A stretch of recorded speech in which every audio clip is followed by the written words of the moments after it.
Okay, so guys, this will be a Q&A session and this will also be a feedback session. तो जिसका जो feedback होगा, जिसके जो क्वेश्चंस होंगे बता लेना. We will do a 30 minute session because मैं अगर 2 घंटे 3 घंटे बात करूँ और मुझे काम भी होता है तो मेरा गला भी इफेक्ट हो जाता है. सो थोड़ा please be generous enough. Good afternoon infinity भाई and first of all how are you guys doing. इस सेशन में हम क्वेश्चन आंसर डिस्कस कर लेंगे और ज़्यादा पर्सपेक्टिव देखेंगे कि कैसे क्वेश्चंस होते हैं, क्या होता है, और डिस्कस करेंगे एनडीए सीडीएसई कुछ भी जो एग्ज़ाम होने वाला है उसका प्लान ऑफ एक्शन बनाएंगे. मैं इसलिए बोल रहा हूँ because there is one person जो अभी एग्ज़ाम देने वाला है and he is a old time follower. So मैं उससे बहुत टाइम से बात करता हूँ एंड मैं उससे कभी कभी थोड़े गाइडेंस के लिए I take his call and all. So मैं उनसे डिस्कस करता रहता हूँ कि क्या स्ट्रेटजीज़ उनकी होनी चाहिए एंड उनका प्रेशर भी देखता हूँ. So hello Shivani, hello Vivek. NSG, I'll take you in 2 minutes on the live video. Thomas का पोस्ट मेरे पास अभी पड़ा है लेकिन इंस्टाग्राम मुझे पोस्ट नहीं करने देता. तो थॉमस क्या पता मैं आपके पोस्ट का जवाब भी यहीं दे दूँ कि टैंक कौन कौन सी एमिनेशन यूज़ करते हैं. मेरे पास आज भी वो पोस्ट है लेकिन इंस्टाग्राम मुझे पोस्ट ही नहीं करने देता, पता नहीं क्यों. मैंने सोचा था साइट में डाल दूँगा लेकिन साइट में कोई इशू आ गया था इसलिए मैंने उसमें नहीं डाला. मैं देखता हूँ कि पॉसिबल हो तो साइट में भी डाल दूँगा. सो इसमें हम क्वेश्चन आंसर्स देखेंगे. Can you send the name of your channel. Okay, the name of my channel is defence globe और डिफेंस DEFENCE एंड उसमें मेरा ही टाइटल होगा. जो में ये इमेज होगी वो वाली इमेज होगी, आपको मिल जाएगा. सो श्योर थॉमस वो भी डिस्कस कर लेंगे. फर्स्ट ऑफ ऑल मैं जो लोग सीडीएस या एनडीए जो भी आने वाला है वो देने वाले हैं, मैं उन्हें बता दूं कि तुमने जितना 6 महीने में पढ़ा है तुम 6 दिन में नहीं पढ़ पाओगे. Understand that. सो अब कुछ नया करने की कोशिश मत करो और अब ये भी मत सोचो कि यार मैंने ये वाला चैप्टर नहीं किया है, 2 दिन में मैं इसमें एक्सपर्ट हो जाऊंगा. भाई ब्लॉग लिखता हूँ, हाँ यार आधे पोस्ट ब्लॉग ही होते हैं, मैं ब्लॉग भी लिखता हूँ, सब कुछ लिखता हूँ. सो ये मत सोचो कि जो आपने 6 महीने में नहीं पढ़ पाए हो आप 6 दिन में पढ़ लोगे, ऐसा नहीं होता है पॉसिबल. सेकंड सलाह ये होगी कि अपने डॉक्यूमेंट्स देख लेना. एग्ज़ाम सेंटर में इस साल और ज़्यादा स्ट्रिक्ट होगा, पहले भी होता है, इस साल और स्ट्रिक्टनेस होगी. ये मत सोचना कि उन्होंने ये मंगाया है तो मैं ये नहीं ले जाऊंगा, कोई बात नहीं, एग्ज़ाम सेंटर में जाके बात हो जाएगी. तुम 500 किलोमीटर 200 किलोमीटर 100 किलोमीटर या फिर 10 किलोमीटर ट्रैवल करके एग्ज़ाम सेंटर जाओगे, वहाँ तुम्हारे पास वो डॉक्यूमेंट नहीं होगा, वो तुम्हें फेंक देंगे बाहर. तो ये चीज़ें असिस्टेंट मत करना. डिफेंस में जाने वाले हो या प्लान करते हो डिफेंस का, ऐसा जो ये नेचर है आपका कि ये नहीं चलता वो तो हो जाएगा, ये नहीं चलता डिफेंस में. आपको बहुत डिसिप्लिन होना पड़ता है लाइफ में, तो प्लीज़ ये भी फॉलो कर लेना.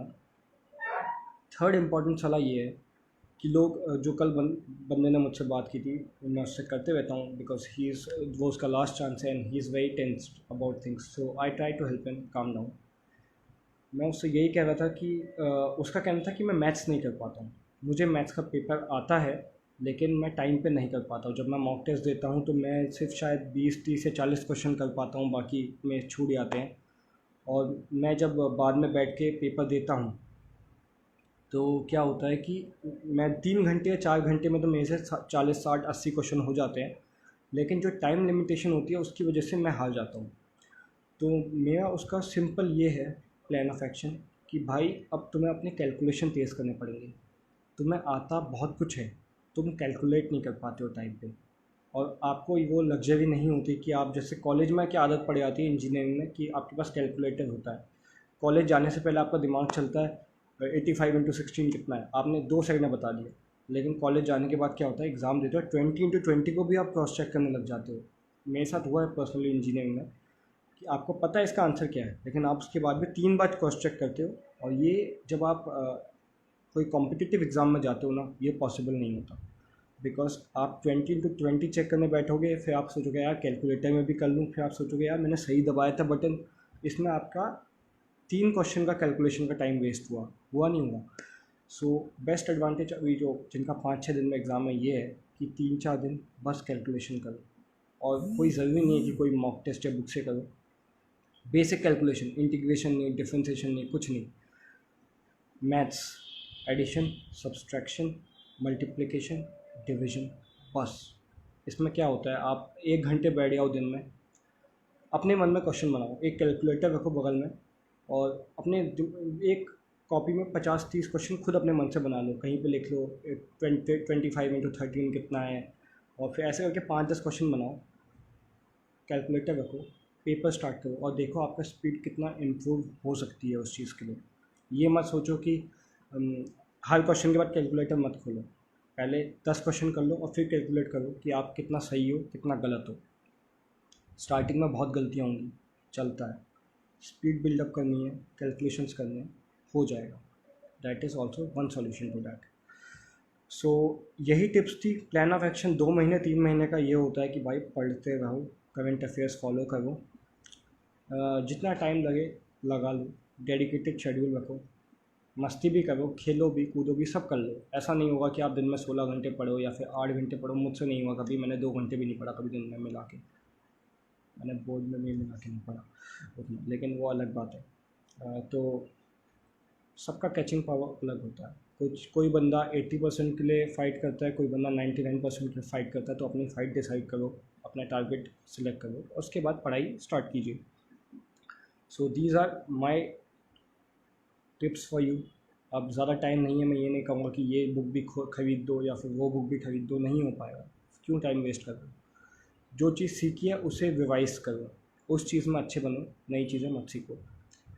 सो अब जिसका जो भी क्वेश्चन है सेंड कीजिए, मैं जवाब देता हूँ। NSG ने मुझे रिक्वेस्ट भेजी थी तो मैं उसे पहले लाइव में ले लूँगा।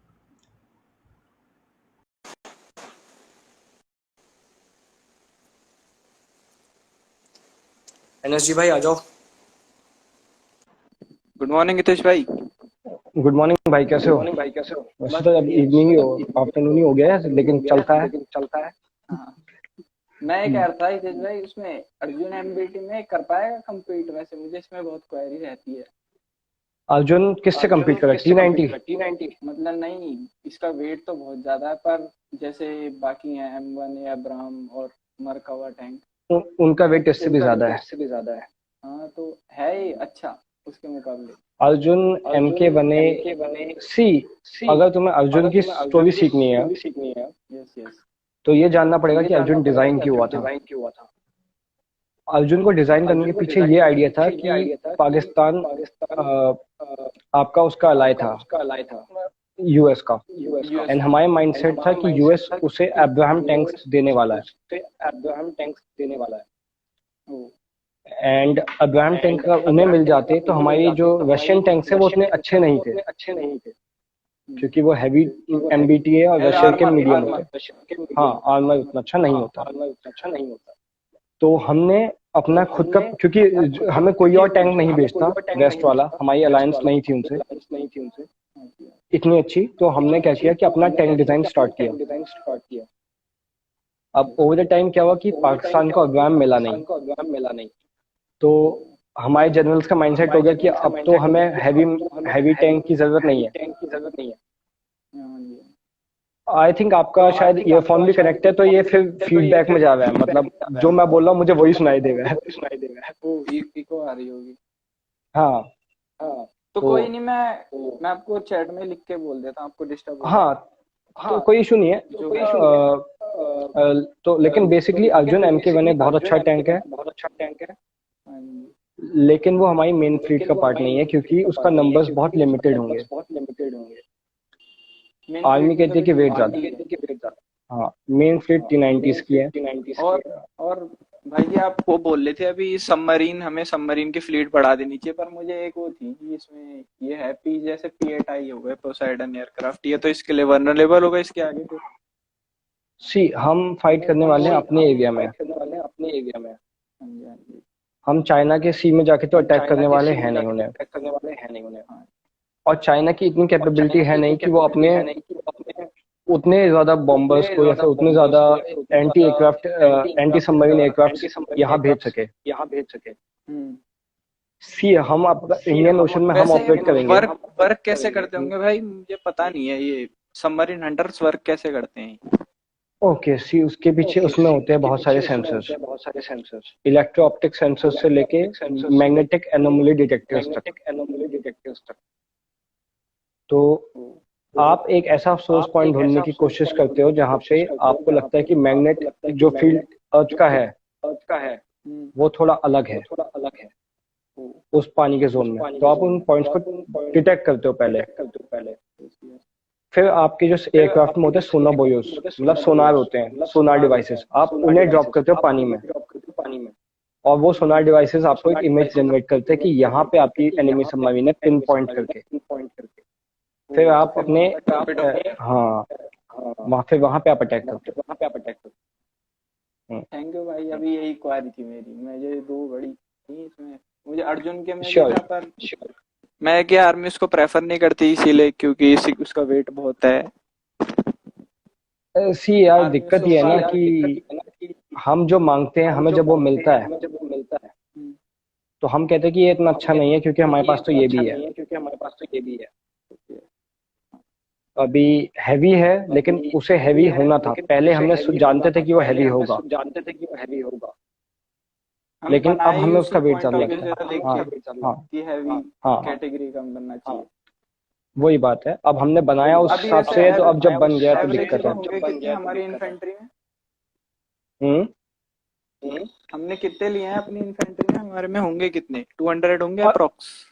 अर्जुन MK1 है हमारे पास, 118 समथिंग है, या 124 के समथिंग है। अर्जुन MK1A हमारे पास एक भी नहीं है क्योंकि ऑर्डर नहीं हुआ है। क्लियरेंस मिल गई है 2 साल पहले या 3 साल पहले, लेकिन कुछ रिक्वायरमेंट की वजह से अभी तक वो ऑर्डर साइन नहीं हुआ है।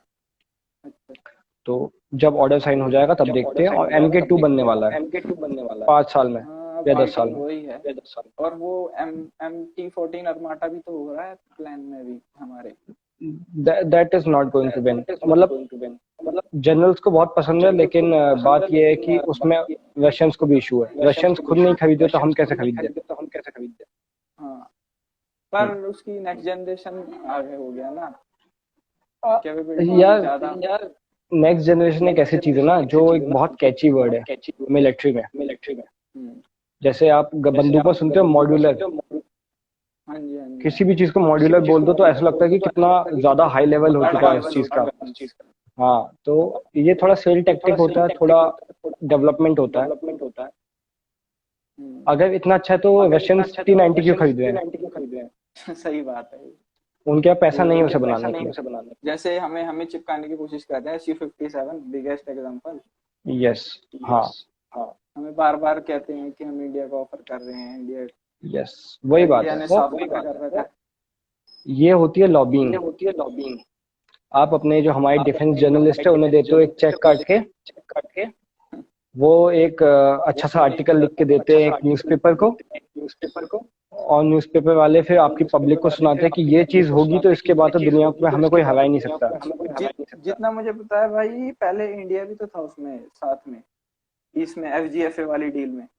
हाँ, वो एक अलग वजह से कैंसिल हुई है, वो हमारे अलग क्यों हो गया था ये?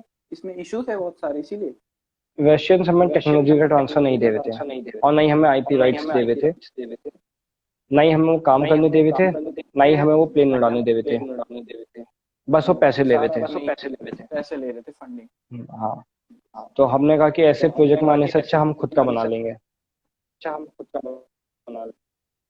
चलो भाई, हो गया। Thank you. जय हिंद। जय हिंद। तो अभी कह रहा था कि they want to join Trishi, yes, you can send me request, that is not an issue. Okay.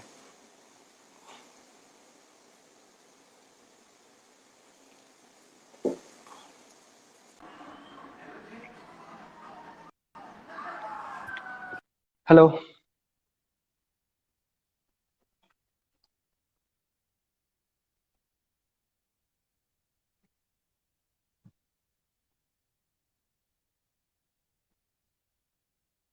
I think Rishi जो भी है, नेटवर्क का थोड़ा इशू आया है आपके साइड,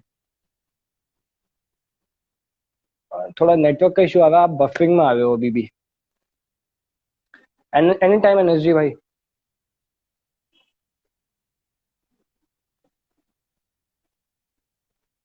भाई रीसेंड में request, I will accept you again. I think network का थोड़ा इशू है, तो तब तक मैं बाकी जो सिंपल क्वेश्चन है उनका भी जवाब दे दूंगा। हाँ, अब आ गया, बताइए। हमको ना एयरफोर्स में ज्वाइन करना है, हम 10 के पास, 10 पास ओके, करके। एंड तो आपका हमारा एम है मतलब। फ्लाइंग फ्लाइंग के लिए? हाँ हाँ। ओके, सो फ्लाइंग का एक प्रॉपर प्रोसीजर होता है, उसकी कुछ रिक्वायरमेंट्स है, मैं उस पर एक आर्टिकल लिख दूंगा क्योंकि वो बहुत लंबा प्रोसेस हो जाएगा समझा पाना एक लाइव सेशन में। आप तो नेवी का उसकी है एक अलग शायद। ही लाइव सेशन बनेगी। मैं नेवी में नहीं हूँ, मैं कोई भी आर्म फोर्सेस में नहीं हूँ। मैं सब चीज़ों को डिस्कस करता हूँ। This is my hobby and this is my something I have been following for decades. So this helps me understand things better. So आप जो एयरफोर्स में जाने का पूछना चाहोगे, मैं अपने कोई दोस्त है उनसे भी बता दूंगा, वो आपको फाइटर पायलट बनने की ज़्यादा अच्छी गाइडेंस दे पाएंगे, नहीं, क्योंकि मेरे को वो 10 खुद पास हैं, करके। वो और आपको कहाँ बता में? देंगे। ओके। 10th पास करके? यार, हाँ 10th हाँ। पास करके फाइटर पायलट तो नहीं बन सकते, लेकिन 10th पास करके जो ग्राउंड ड्यूटीज और कुछ सब चीजें होती है शायद उनका होता है, वो आपको नहीं उस नहीं, टाइम बता वो देंगे वाला क्या नहीं क्या सर, जॉब प्रोफाइल मतलब होता है। जैसे म्यूजिक ट्रेड के बाद। हाँ, मैं म्यूजिक समझ गया ट्रेड जो में जाने आप के बाद। मुझे ये सिस्टम का ज्यादा नॉलेज नहीं है, लेकिन मैं आपको नेवी वालों के मतलब एयरफोर्स वालों से बात करवा दूंगा, वो आपको समझा देंगे कि क्या सिस्टम होता है और क्या तरीका होता है हाँ। वहां जाने का। वो आपको अच्छे से ओके। गाइडेंस दे देंगे, क्योंकि मैं एयरफोर्स में हूँ नहीं, और मुझे ज़्यादातर पायलट और ये ऑफिसर बनने का ज़्यादा वो है, क्योंकि मैं अपना पर्सनल गोल वही था, तो मैंने ज़्यादातर उसी का पढ़ा है। बाकी जो एयरफोर्स में है, they will be able to guide you better about that. मतलब मैं या तो आपको लिंक भेज दूंगा, ओके, या फिर आपको उनसे बात ही करवा दूंगा, पॉसिबल होगा तो। आप उनसे बात ही करवा दीजिए। ठीक है। हाँ, अगर वो बात करेंगे तो मैं करवा दूंगा। ओके। ओके। मेरे को जय हिंद। मतलब हम लोग का 10 के बाद हम लोग का रिटायरमेंट है ना पापा का, इसलिए मेरा 10 के बाद। ओके, ओके, तो मैं उनसे अभी क्वेश्चन भेज दूंगा उन्हें, अगर वो अवेलेबल होंगे तो आपको डिस्कस कर लेंगे। ठीक है। आप हम्म। सब ठीक है? जी। वैसे आप फाइटर पायलट 10th के बाद नहीं बन सकते। फाइटर पायलट नहीं, हमको एयरक्राफ्ट मैन के बाद जो ये गरुड़ कमांडो में जो जाते हैं वो। हाँ, गरुड़ कमांडो के लिए you have to volunteer for that, that is a different thing. लेकिन अगर आपको फ्लाइंग करनी है तो आपका 10th के बाद नहीं होती फ्लाइंग। फ्लाइंग के लिए आपको ज्यादा पढ़ाई करनी पड़ती है, एंड फ्लाइंग के लिए आपको ज्यादा पेपर्स हाँ। क्वालिफाई करने पड़ते हैं। And so Garud that is a commando different के लिए। थिंग। गरुड़ कमांडो के लिए पहले हाँ। आपको एयरफोर्स ज्वाइन करना होता है, चाहे आप कैसे भी ज्वाइन करें।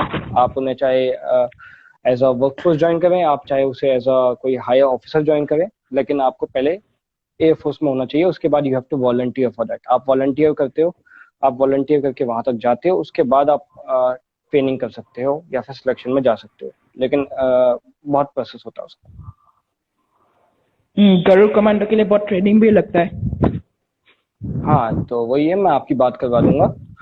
और आप मुझे ओके। अभी कांटेक्ट कर लेना, एक डीएम कर लेना, तो मैं उनसे आपकी आईडी शेयर कर लूंगा। Okay, okay. आप मेरा आईडी शेयर कर दीजिए। ओके। ओके। कब कांटेक्ट करना है आपको? जय हिंद। जय हिंद। कब तो नहीं बता सकता, बिकॉज वो ही डिसाइड करेंगे। मैं उनसे ये भी नहीं कह सकता कि आप बात करो, काफी लोग ज्यादा ठीक है। बात नहीं करते हैं। ठीक है। ओके। हाँ हाँ। हाँ। Thank you. जय एंड हिंद। Time. So that was our friend. He wanted to join Air Force for being Gavard Commando. Which variant of BrahMos will be exported? Will we export air launch variants too? We will not export air launch variant as of now. The variant which will be exported will be limited as per MTRC restrictions. मतलब उसकी range limited होगी. It will not be the 500 kilometers या 800 kilometer वाला version. उसका अभी contract sign होने दो, बहुत टाइम है उसमें। Thank you Kartik. And Sandeep is asking कि 155 और 42 में 42 क्या होता है? Okay Sandeep, that is not 155 by 42, that is 155 by 52 and 155 by 45। 45 और 52 जो लास्ट का होता है, that is calibre, that is the calibre of the round. Calibre क्या होता है, मैंने एक पोस्ट किया, उसमें आप पढ़ लेना, उसमें सारी एमिनेशन ज्योमेट्री डिस्कस है। 155 इज द बोर। सो आपकी जो उसका बोर होता है गन का या फिर आपका जो राउंड का बोर है, that is 155 and 42 is the calibre. ऊपर भी देख लेते हैं किसने क्वेश्चन भेजा है, तो मैं वो भी इसका भी जवाब दे दूंगा एक साथ ही। एंड अगर किसी और को भी अपनी वो भेजनी है तो बता दो। मैं वैसे तो थॉमस का भी जवाब देना चाहता हूँ। That is a bit of lengthy answer. भाई NSG is my love, I want to join that. NSG यार भाई, NSG is everyone's love, they are special force. So उनका ज्वाइन करने के भी तरीके हैं, आप उसमें भी फोकस कीजिए।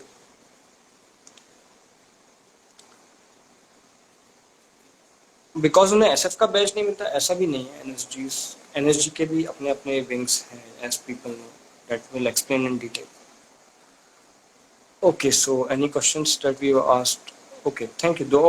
These are all the feedback that we got. So कल का feedback was very nice. Thank you for all for being so kind to me.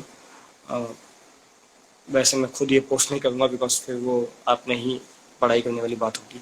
सो कोई और क्वेश्चन डिफेंस रिलेटेड या कुछ भी related you can ask. Status of BrahMos 2 and HSTDB का कुछ होने वाला था लेकिन वो हुआ नहीं है। हाइपरसोनिक टेस्ट व्हीकल है वो। और status of BrahMos 2, okay, BrahMos 2 का जो डेवलपमेंट है वो अब 2 फेज में होगा। अभी बीच में डिस्कस हुआ था टेस्ट के साथ, तो उन्होंने बताया कि ब्रह्मोस हाइपरसोनिक जो मिसाइल बनेगी वो अब ऐसा नहीं होगा कि एक मिसाइल बन जाएगी। पहले हम जो ब्रह्मोस है उसे 4 मार्क की स्पीड तक स्पीड बढ़ाएंगे, उसकी 3 मार्क से 4 मार्क तक जाएगी। उसके बाद जो हाइपरसोनिक मिसाइल बनेगी उसकी स्पीड होगी 6 to 7 मार्क। सो ये 2 फेजेस में होगा, इसमें 10 साल लगेंगे। मतलब 2028 is a target for the hypersonic missile alongside testing. Sure भाई, अग्नि 6 कब आएगी? There is no such project as Agni 6 in public domain. सो ऐसा कोई पब्लिक डोमेन में प्रोजेक्ट नहीं है जो अग्नि 6 कहलाता है। That is some say a secret weapon and some say a figment of imagination. Para SF के बारे में बता दो। Para SF is special force, it is a level above para. मैंने इस पे पहले भी डिस्कस किया था। इट इज़ नॉट पैरा, और मैरून बैरेट वाले सब एसएफ नहीं होते। पैरा एसएफ का कुछ स्पेशल इंसिग्नियाज होते हैं, आपको उनका बैच देखना पड़ेगा। दैट इज़ बलिदान batch and special forces tab. पहले आपको पैरा के लिए वॉलंटियर करना पड़ेगा, प्रोबेशन निकालना पड़ेगा, ट्रेनिंग करनी पड़ेगी। उसके बाद आप पैरा एसएफ के लिए वॉलंटियर, प्रोबेशन एंड ट्रेनिंग करते हो। It is a lengthy process और बहुत ज़्यादा डेडिकेशन और विल पावर चाहिए। So that is one more thing. Okay, अब थॉमस का question. Thomas, can you repeat the question so that everyone knows कि आपका क्वेश्चन क्या था? बिकॉज मैं उसे समझाने लगूंगा तो फिर वो थोड़ा मैं ऑकवर्डली आ जाएगा। भाई जी अगर शिद्दत से पाथ फाइंडर 2-3 बार कर ली तो जीएस क्लियर हो जाएगा? भाई जीएस कोई बुक से क्लियर नहीं हो सकता। जीएस एक ऐसा सब्जेक्ट है ना जिसमें करंट अफेयर्स आता है, और जीएस एक ऐसा सब्जेक्ट है जिसका सिलेबस बहुत वास्ट है। सो जीएस का जो फिक्स्ड चीज़ें हैं वो तो आपको मिल जाएगा, वो आप कर लोगे, लेकिन आपको करंट अफेयर्स पढ़ने के लिए न्यूज़पेपर्स, आर्टिकल्स और ये बुकें पढ़नी ही पड़ेंगी। पुराने साल की पाथ फाइंडर से अकेले कुछ नहीं होगा करंट अफेयर्स के लिए। Hello Shivani. E warfare updates, how armed forces are working on it. Okay, हमारे पास इलेक्ट्रॉनिक वारफेयर के बहुत सारे सिस्टम्स हैं जिनका अभी डेवलपमेंट भी हुआ है एंड कुछ डेवलप्ड हैं। संयुक्त इलेक्ट्रॉनिक वारफेयर सिस्टम है, हिमगिरी सिस्टम है, बहुत सारे सिस्टम्स हैं। इनका डेवलपमेंट तो हुआ है लेकिन डिप्लॉयमेंट कईयों का बढ़ाना है। Forces are working on it, orders placed हैं। प्राइवेट कंपनीज भी इलेक्ट्रॉनिक्स के फील्ड में बहुत ज़्यादा कम्पीट कर रही है सॉफ्टवेयर डेवलपमेंट इलेक्ट्रॉनिक वारफेयर में। So they are also producing their systems. And DRDO की एक स्पेसिफिक लैब है जिसका नाम नहीं लेना चाहेंगे, लेकिन समझ जाएंगे, जानने वाले जानते होंगे। That is public domain thing, but मैं नाम नहीं लूँगा। They make excellent electronic items और उनके बहुत सारे सिस्टम्स अभी टेस्टिंग में है। मैं सिस्टम का नाम नहीं लूँगा। Those are very critical too. So आप वो सिस्टम देख पाएंगे कुछ टाइम बाद, लेकिन अभी नहीं, अभी वो थोड़ा सीक्रेटिव है।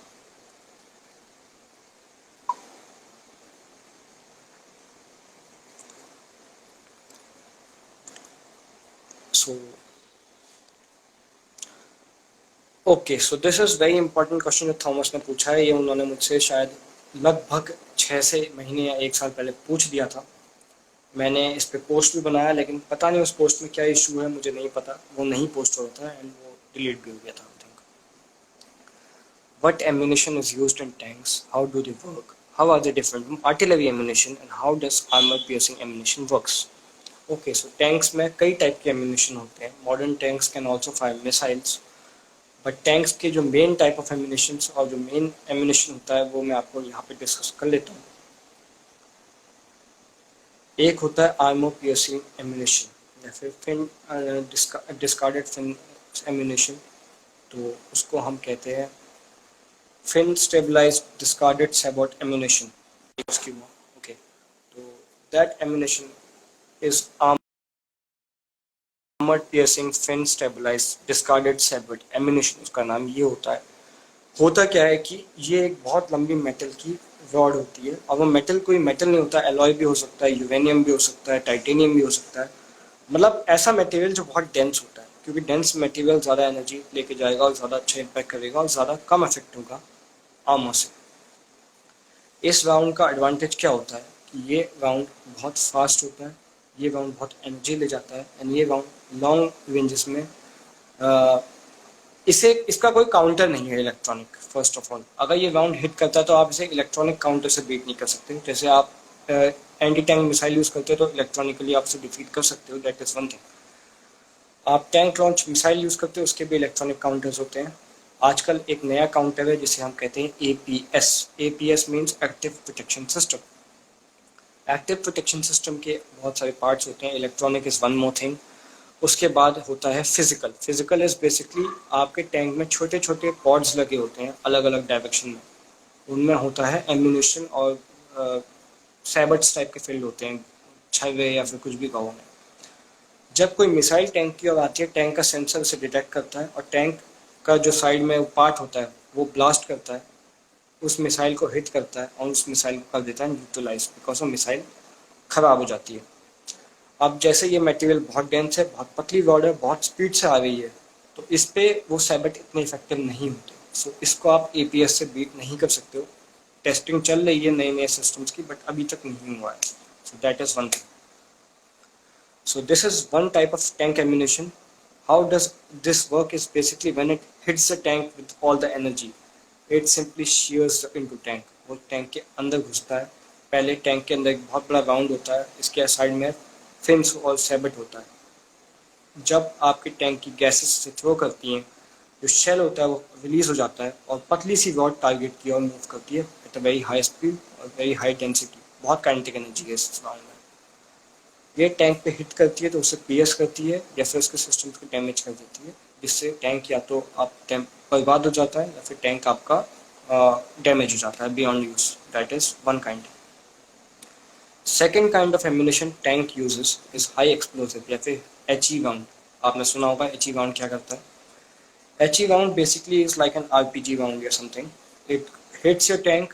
उसमें एक शेप चार्ज होता है. शेप चार्ज क्या होता है, जैसे आपने RPG सुना होगा. RPG एक पतली सी मेटल की या फिर मेटल की एक पतली सी एक धार टाइप की छोड़ती है, सही मायने में आप उसे कह सकते हो.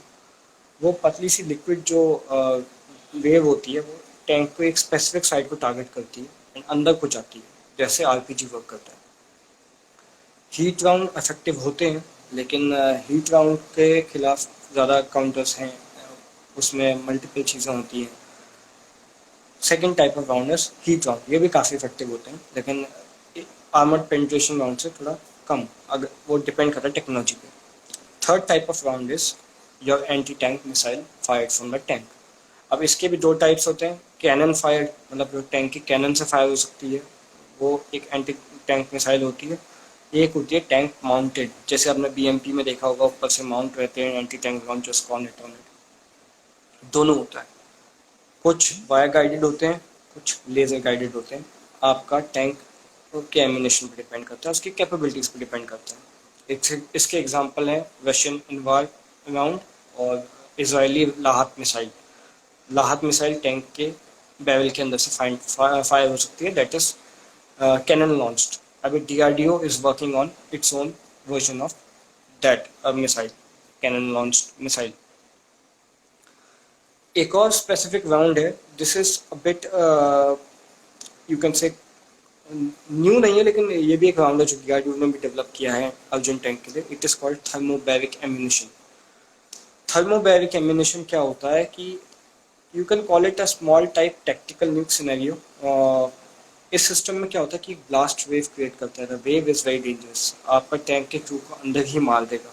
टैंक को पियर्स करने की कोई ज़रूरत नहीं है, हमेशा ज़रूरी नहीं कि आप टैंक के अंदर तक घुस जाए मारने के लिए, लेकिन ये बहुत एक और डेंजरस टाइप ऑफ एम्यूनेशन होती है।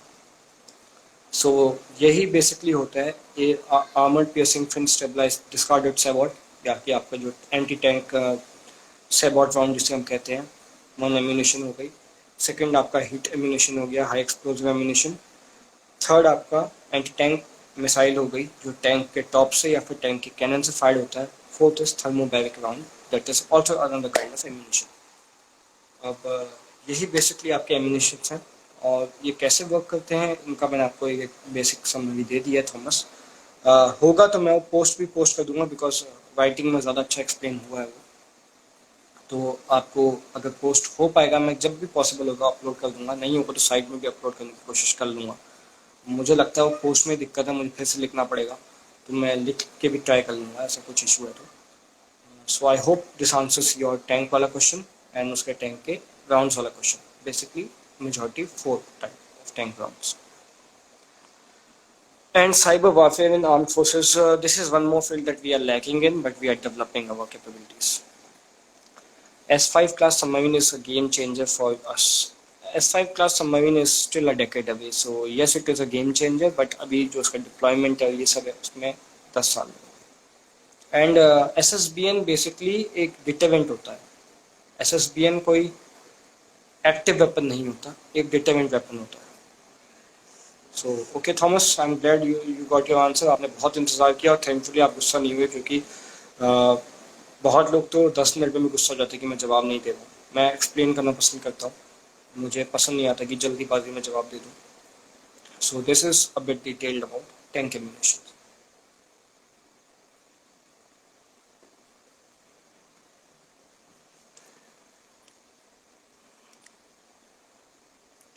Should India take interest in buying Su-57s? We have trusted Vision aircraft. See, Su-57 in current form is not ready. हमने उसे टेस्ट नहीं किया है, रशियंस ने हमें उसे टेस्ट नहीं करने दिया है। सेकेंडली रशियंस ने हमें ऐसे टेक्नोलॉजी ट्रांसफर एग्री नहीं किया, तो हम मान लेते हैं कि हम उसे नॉर्मली खरीद देंगे खरीदने के लिए। तो that is a possibility in future, but अभी ज़रूरी नहीं है। Third, IAF is not happy with the performance of Su-57। वो कहते हैं कि उतना स्टेल्दी नहीं है जितना उनकी रिक्वायरमेंट है। That is also one more thing. Fourth, इन्हें खरीदना और शॉर्ट टर्म में कर पाना ना बहुत पैसा मांगता है इन चीज़ों में। तो आपका जब अपना खुद का प्रोग्राम है जो चल रहा है, so you can not sabotage your programme for small orders. That is also one more thing. Fifth, budget के लिमिटेशंस होते हैं। So these are basically some limitations. So guys 33 minute पे हो चुका है लाइव सेशन। अभी देखते हैं कि अगर 5 मिनट और खींच सकें तो कर लेते हैं। मेरा गला भी अब सूख चुका है बिल्कुल। एंड कोई भी इंपॉर्टेंट क्वेश्चन या किसी को लाइव में आना है तो they can send me the request, we'll discuss the question फटाफट। एंड बाकी सब मैंने इसे अपलोड करना है यूट्यूब पे भी, IGTV पे भी। प्लीज़ यूट्यूब चैनल को सपोर्ट करो, बिकॉज काफ़ी टाइम हो गया लेकिन उसकी ग्रोथ नहीं हुई, मैं उस पर सीरियसली काम नहीं किया। लेकिन if it helps, it helps. Will China give up on Taiwan? No.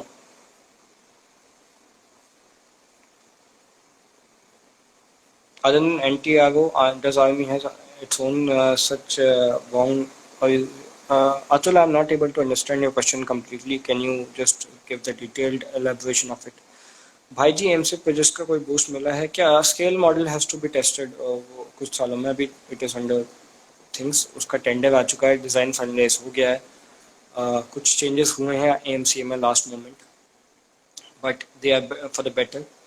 We can expect technical demonstrations by in next 5 years, and वो सब चीज़ें हैं। तो AMCA पे that is one more thing.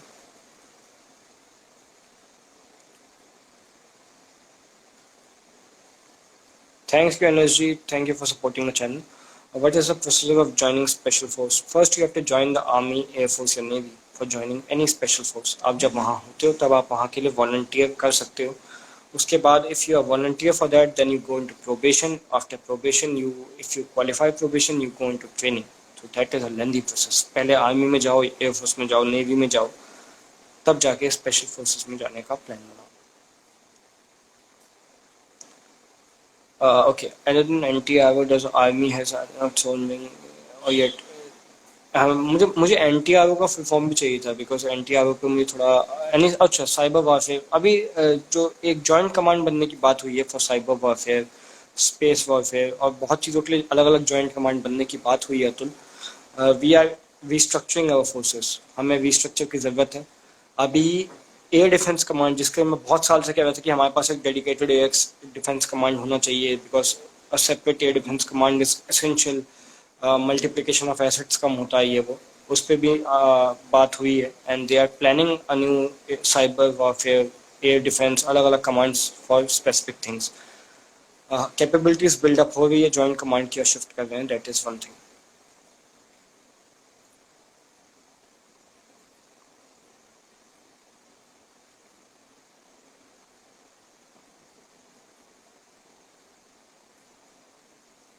Abhi, we also rely on Israelis for some kind of cyber protection and things.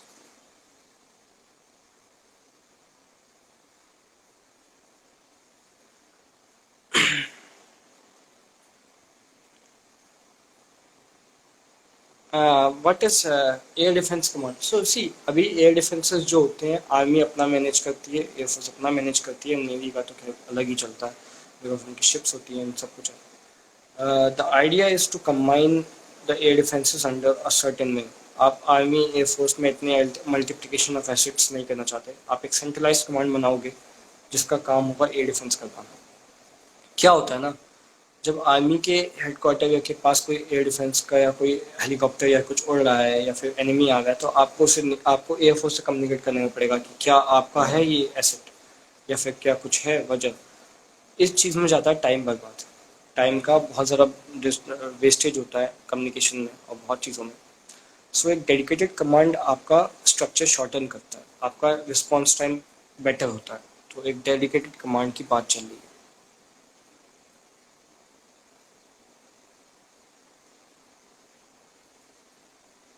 Should India take interest in buying B2, and all these bombers are not for sale, and you cannot buy and afford any of those things. Those are not for sale. Those are strategic assets, first of all. Secondly, you do not have the money to spend on such kind of things. A B2 bomber is nearly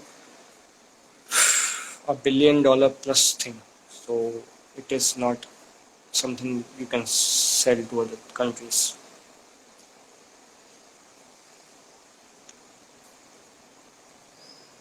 So ये सब चीज़ें थी।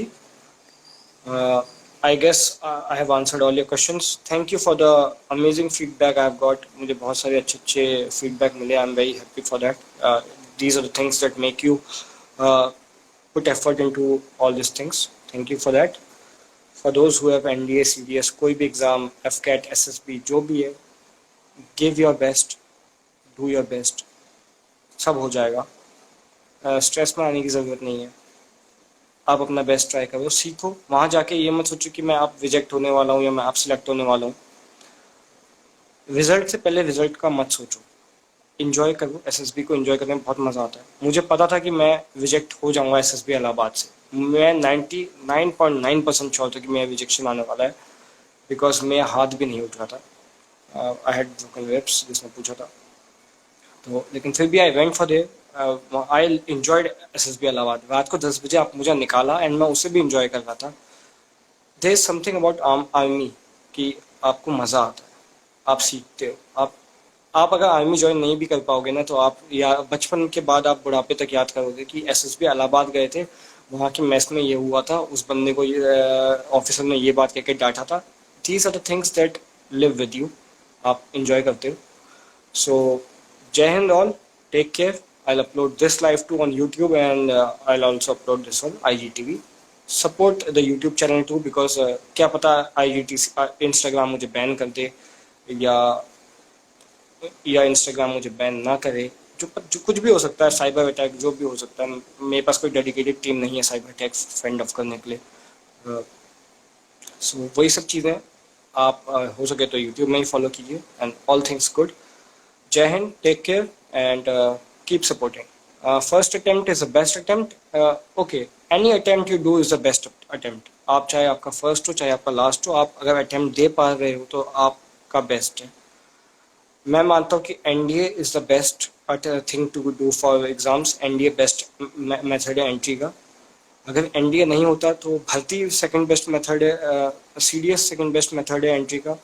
वो भी नहीं होता तो भर्ती बेस्ट मेथड है एंट्री का. और वो भी नहीं हो पाता तो टीए बेस्ट मेथड है एंट्री का. जो आपके पास अवेलेबल है वो बेस्ट है, उससे अच्छा गंदा कुछ नहीं होता. So Jai Hind, take care and keep supporting.